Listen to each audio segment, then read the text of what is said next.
I'm Paul Perkins with the check of your ag weather. The remnants of a few thunderstorms developing near a low-pressure trough track into central areas for tonight. Storms could be severe with some quarter-size hail and wind gust over 60, but overall, the severe weather threat is low. Otherwise, dangerous heat continues through Monday as a ridge of high pressure builds onto the plains.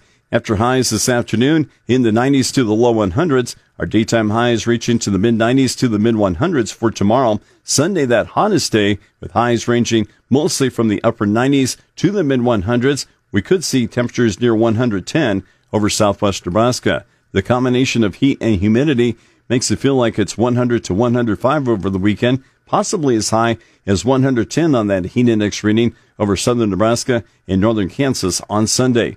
A cold front Monday results in highs ranging from the low 90s along and north of I-80 to the mid-100s over northern Kansas.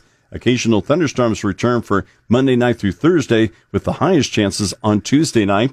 Daytime highs dropping into the mid-70s to the low 80s for Wednesday and Thursday. That cooling trend hanging on for a bit longer than the previous long-term forecast. Nebraska and Kansas temperatures are predicted to be mostly seasonal the middle of next week through the following weekend. The following week through July 25th, temperatures trend back to slightly warmer than normal.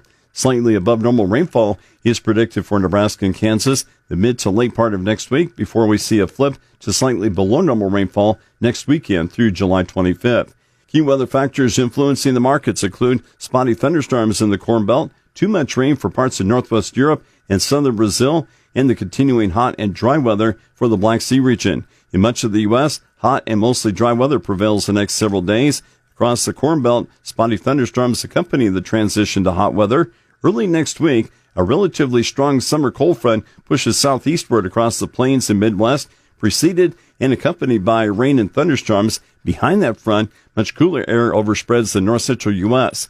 Mostly dry weather is forecast the next 5 days in much of the western U.S. and in areas stretching from the southern plains to the southern Appalachians. Southern Brazil, that's still recovering from recent heavy rainfall, expects more delays in winter wheat planting and development for more rain continuing into early next week. Conditions finally trend drier for southern Brazil the second half of next week. Central Brazil remains drier and warmer for the harvest of second crop corn.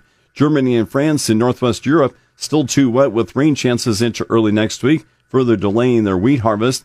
The rains are beneficial elsewhere in Europe, but they're not reaching the southeast that's much hotter and drier. The Black Sea region's large rainfall deficits continue to be a concern.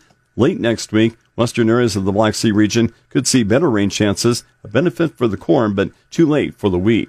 I'm Paul Perkins. That's a check of your ag weather.